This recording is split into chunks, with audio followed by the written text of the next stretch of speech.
Hello and welcome to today's Up to Thrive Manage Your Mind Mindful Moment. Welcome to Up to Thrive, your go-to podcast for women's wellness in midlife, designed to educate, support, and inspire you to live your very best life. And now your host, Dr. Karina Sims.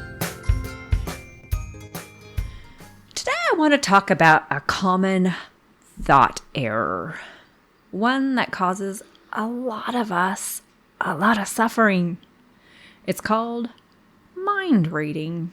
It's such an interesting thing to think about because an important social skill to have is the ability to pick up on social cues from the people that we're interacting with. Nobody wants to have a conversation with that person who completely misses the cues that your eyes have glazed over because you're so done talking about her amazing new wardrobe in agonizing detail, or that you've picked up your keys because you've got to go, but she just keeps talking. Or that your dog died and you're not particularly in the mood to hear about how her sweet little dog Toodles woke her up with dog kisses this morning. There are people who really struggle socially because they lack the ability to pick up on these social cues. But when does the helpful and socially necessary skill of reading social cues become the not so helpful cognitive distortion of mind reading? What's the difference? So mind reading is assuming you know what others are thinking, and these assumptions are often negative and or not very accurate. Mind reading often causes anxiety and distress rather than providing us any benefit. Reading social cues, on the other hand, means noticing signals like those keys or those eyes glazing over, the tone of a voice, a facial expression, or body language, considering what those things might mean. It's about noticing signals that people are actually giving you. I love analogies, and I have a really fun analogy I like to use when it comes to mind reading. I like to think of all of us walking around with our little thought bubbles floating out there over our heads like in a cartoon or a comic strip. It actually makes me giggle sometimes because I can see everyone just walking around with their little thought bubbles. But these thought bubbles are for our eyes only. We can't read each other's thought bubbles.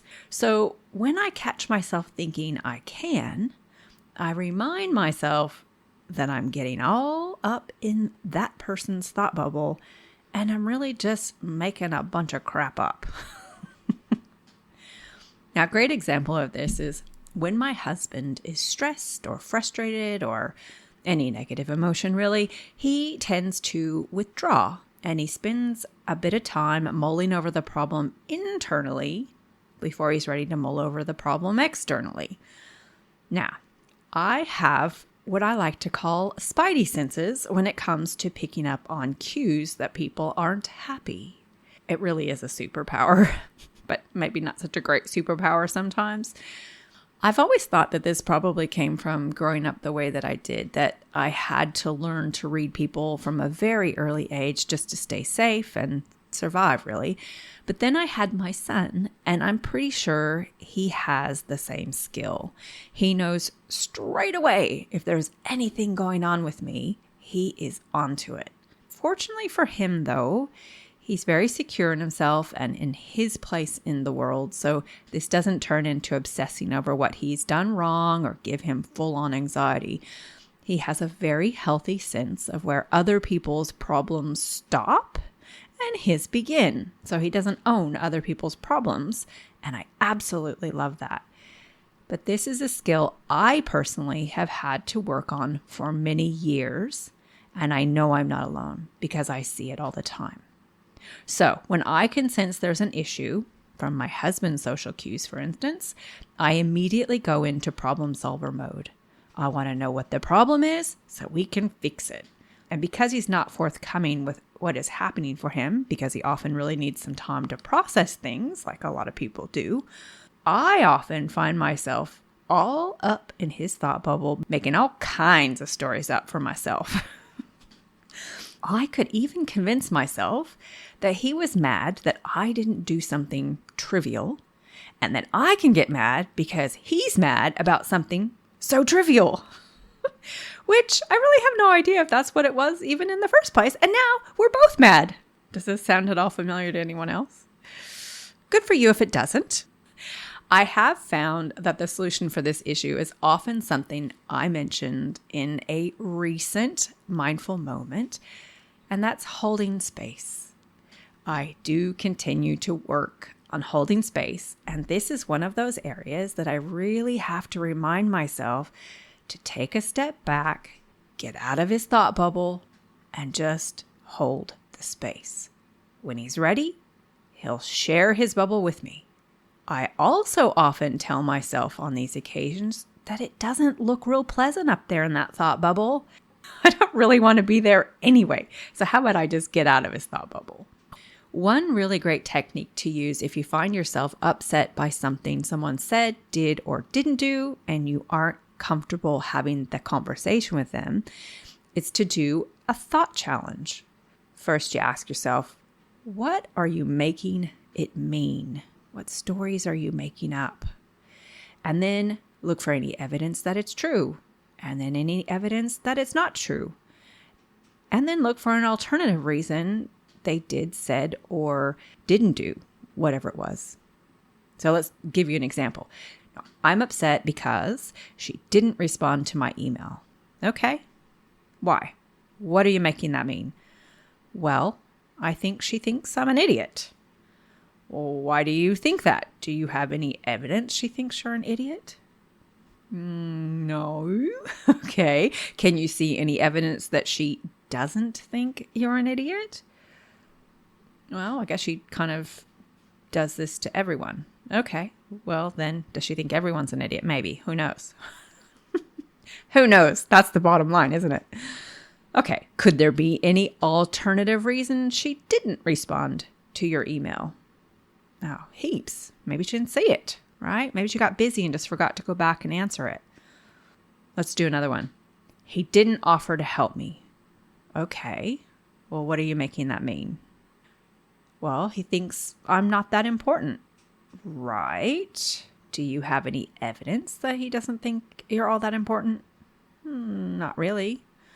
Can you see any evidence that he doesn't think you're not that important?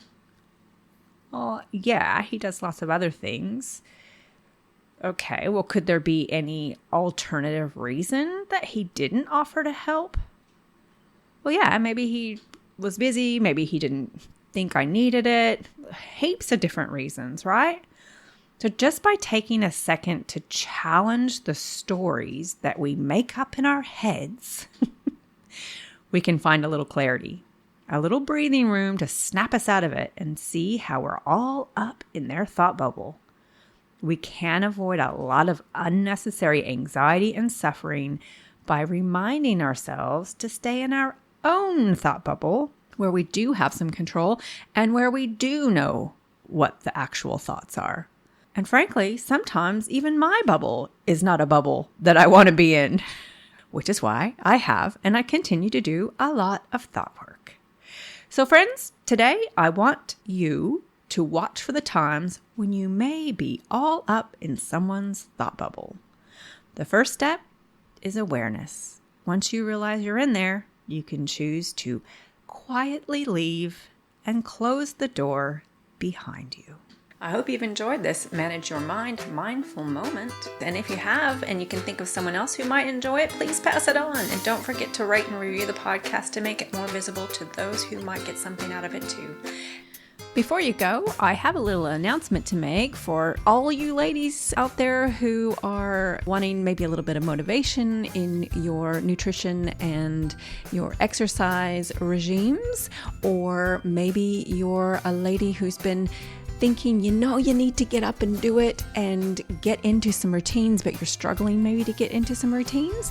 Coming up, I'm going to have a midlife reset challenge online. It's going to be a 6-day challenge. It's a free challenge.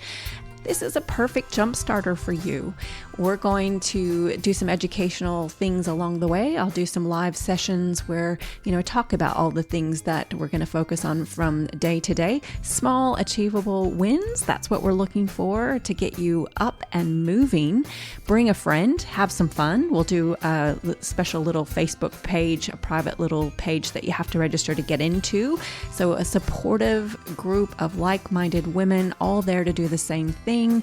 So check out the link in the show notes. Really excited to do this with you guys. And I look forward to seeing you on the inside. Have a great week, everyone. And until then, I hope you opt to thrive. The Opt to Thrive podcast is designed for information purposes only and is not engaged in the giving of medical advice. The information provided on the podcast should not be used for diagnosing or treating a health problem or disease. In no way should the information provided by Opt to Thrive be considered medical advice, and at all times the advice of a medical professional should supersede recommendations from Opt to Thrive. If you have or suspect you may have a health problem, you should consult your healthcare provider. The views expressed in this podcast are purely that of Dr. Sims and do not in any way reflect those of the institutions she contracts her medical services to. Thank you for listening to Opt to Thrive. If you've enjoyed listening, please rate and share the podcast. You can visit our website at opttothrive.com and leave a comment for any subjects you would like to hear more about.